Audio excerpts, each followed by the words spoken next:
भगवान श्री कृष्ण के जीवन प्रबंधन के लिए सबसे श्रेष्ठ सूत्र। जन्म से लेकर देह त्याग तक भगवान कृष्ण के जीवन की लगभग हर घटना से कोई न कोई हमें सीख जरूर मिलती है। युद्ध भूमि पर दिया गया गीता का उपदेश संसार का सर्वश्रेष्ठ ज्ञान माना जाता है। जगत गुरु, गिरधारी कहें या रणछोड़, भगवान कृष्ण के जितने नाम हैं उतनी कहानियाँ। जीवन जीने के तरीके को अगर किसी ने परिभाषित किया है तो वो है श्री कृष्ण। कर्म से लेकर परमात्मा तक जाने वाले मार्ग को उन्हीं ने बताया है। संसार से वैराग्य को सिरे से नकारा है। कर्म का कोई विकल्प नहीं है, ये सिद्ध किया है। कृष्ण कहते हैं, मैं हर हाल में आता हूँ जब पाप और अत्याचार का अंधकार होता है, तब भी जब प्रेम और भक्ति का उजाला होता है, तब भी दोनों ही परिस्थितियों में मेरा आना निश्चित है। वैसे तो कृष्ण का संपूर्ण जीवन ही एक प्रबंधन का किताब है। इसे सैकड़ों हजारों बार सुना जा चुका है।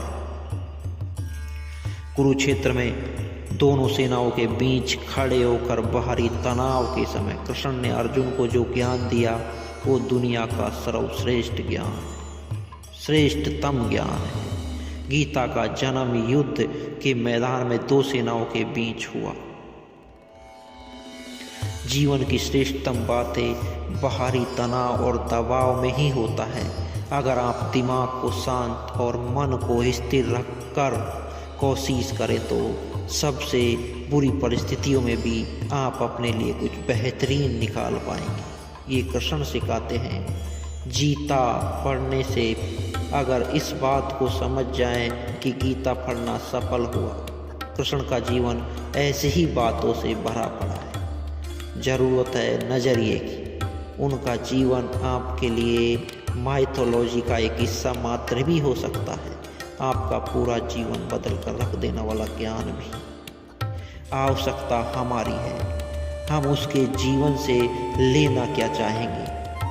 कृष्ण मात्र कथाओं में पढ़ा या सुना जाने वाला पात्र नहीं है, वो चरित्र व्यवहार में उतारा जाने वाला देवता है। भगवान श्री कृष्ण से सीखें जीवन का श्रेष्ठ कैसे बनाएं, जो अगर व्यवहार में उतार ली तो सफलता निश्चित मिलेगी। कारागृह में जन्म कृष्ण है। पैदा होते ही रात में यमुना पार गोकुल ले जाया गया। तीसरे दिन पुतना मारने आ गए।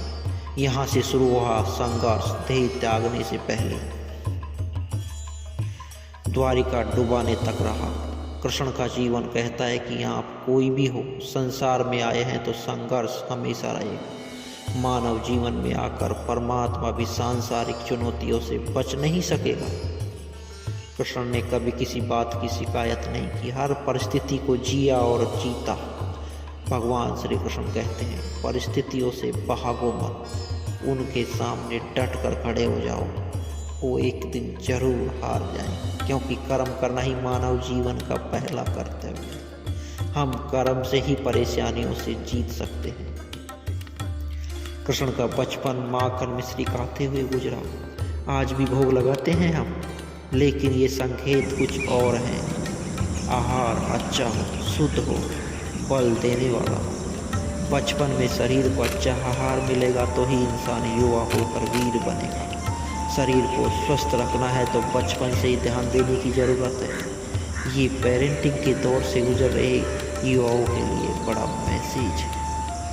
अपने बच्चों को ऐसा खाना दें जो उनको बल दे, सिर्फ स्वाद के लिए ना दे। तभी वे बड़े होकर स्वयं को और समाज को सही दिशा में ले जा पाएंगे। भगवान श्री कृष्ण ने अपनी शिक्षा मध्य प्रदेश के उज्जैन में शांतिपनी ऋषि के आश्रम में रहकर की। कहा जाता है 64 दिनों में उन्होंने 64 कलाओं का ज्ञान हासिल किया। वैदिक ज्ञान के अलावा उन्होंने कलाएं सीखी। शिक्षा ऐसी ही होनी चाहिए जो हमारे व्यक्तित्व की रचनात्मक विकास करे। संगीत, नृत्य, युद्ध सहित 64 कलाओं में भगवान श्री कृष्ण पारंगत थे। बच्चों में कोरा ज्ञान न बने, उनकी रचनात्मक विकास भी करें। ऐसी शिक्षा व्यवस्था को अपनाइए। कृष्ण ने जीवन भर कभी उन लोगों का साथ नहीं छोड़ा जिनको मन से अपना माना। अर्जुन से वे युवावस्था में मिले, ऐसा महाभारत कहती है। लेकिन अर्जुन ने उनका रिश्ता हमेशा मन का रहा। सुदामा हो या उद्धव, कृष्ण ने जिसे अपना मान लिया उसका साथ जीवन भर दिया। रिश्तों के लिए कृष्ण ने कई लड़ाइयाँ लड़ी और रिश्तों के लिए कई लड़ाइयाँ जीती। उसका सीधा संदेश है कि सांसारिक इंसान की सबसे बड़ी धरोहर रिश्ते ही हैं। अगर किसी के पास रिश्ते की ताकत है तो वो इंसान संसार के लिए गैर जरूरी है। इसलिए वो अपने रिश्तों को दिल से जिए, दिमाग से नहीं। राक्षस नरकासुर का आतंक, करीब 16,000 महिलाओं को अपने महल में कैद किया। महिलाओं से बलात्कार में उसे सुख मिलता है। कृष्ण ने उसे मारा, सभी महिलाओं को मुक्त कराया। ऐसी सामाजिक कुरीतियाँ भी थी, उस महिलाओं को अपनाने वाला ऐसा कोई नहीं था।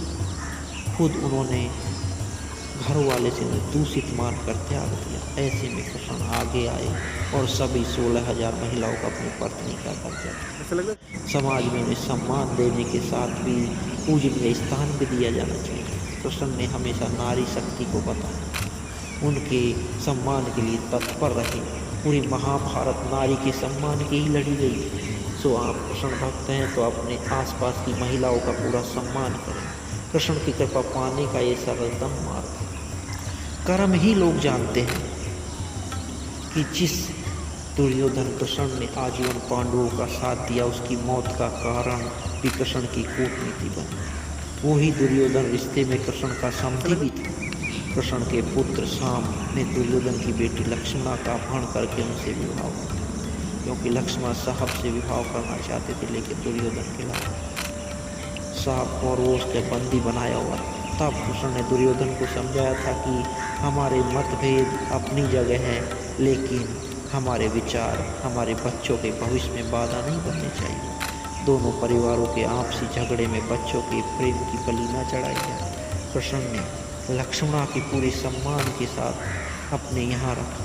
दुर्योधन ने उनका मतभेद हमेशा रहा, लेकिन उन्होंने उनका प्रभाव कभी लक्ष्मणा और शाम की दृष्टि पर नहीं पड़ने दिया। भगवान श्री कृष्ण ने महाभारत युद्ध के पहले शांति से समझौता करने के लिए कौरव और पांडवों के बीच मध्यस्थता की। हालांकि दोनों ही पक्ष युद्ध लड़ने के लिए आतुर थे, लेकिन भगवान श्री कृष्ण हमेशा चाहा कि युद्ध टल जाए। झगड़ों की कभी समस्याओं का समाधान नहीं होता। शांति के मार्ग पर चलकर ही हम समाज का रचनात्मक विकास कर सकते हैं। कृष्ण ने समाज की शांति, मन की शांति तक दुनिया को ये समझाया कि कोई भी परेशानी तब तक नहीं मिल सकती जब तक वो शांति ना चाहे। फिर चाहे वो समाज हो, हमारा खुद का मन, या शांति से ही मिला सुख या साधनों से नहीं। महाभारत से जुड़ी हुई घटनाएं, पांडवों को वनवास हुआ। कृष्ण ने अर्जुन को समझाया कि ये समय भविष्य के लिए तैयार है। महादेव से देवराज इंद्र और दुर्गा की तपस्या करने को कहा। कृष्ण जानते थे कि दुर्योधन को कितनी भी समझाया जाए, वो पांडवों को कभी उनका राज्य नहीं लौटा। तब शक्ति और सामर्थ्य की जरूरत है। कर्ण के कुंडल कवच पांडवों की जीत में आड़े आएंगे, ये वो जानते थे। उन्होंने हर चीज पर बहुत दूरगामी सोच रखी। कोई भी फैसला तत्कालीन आवेश में नहीं लिया, हर चीज आने वाली पीढ़ियों तक सोचा। यही सोच समझ का निर्माण है। पांडवों के राजसूय यज्ञ में शिशुपाल कृष्ण को अपशब्द कहता रहा। छोटा भाई, लेकिन मर्यादा तो पूरी सभा अचंभित थी, कुछ क्रोधित भी थे, लेकिन कृष्ण शांत थे, मुस्कुरा रहे थे, शांति दूत पर बनकर गए थे। दुर्योधन ने अपमान किया, कृष्ण शांति रहे। अगर हमारा दिमाग स्थिर है, मन शांत है, तब हम कोई सही समय पर निर्णय लेते। आवेश में हमेशा हाथ से होते हैं। ये भगवान श्री कृष्ण हमें सिखाते हैं। विपरीत परिस्थितियों में भी कभी विचलित नहीं होने का गुण कृष्ण से बेहतर कोई नहीं जानता।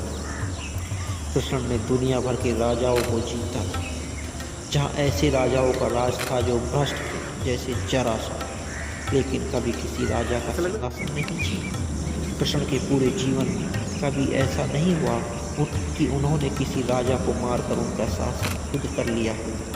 जरासंध को मारकर उसके बेटे को राजा बनाया, जो चरित्र का अच्छा है। सभी जगह ऐसे लोगों को बिठाया जो धर्म को जानते थे।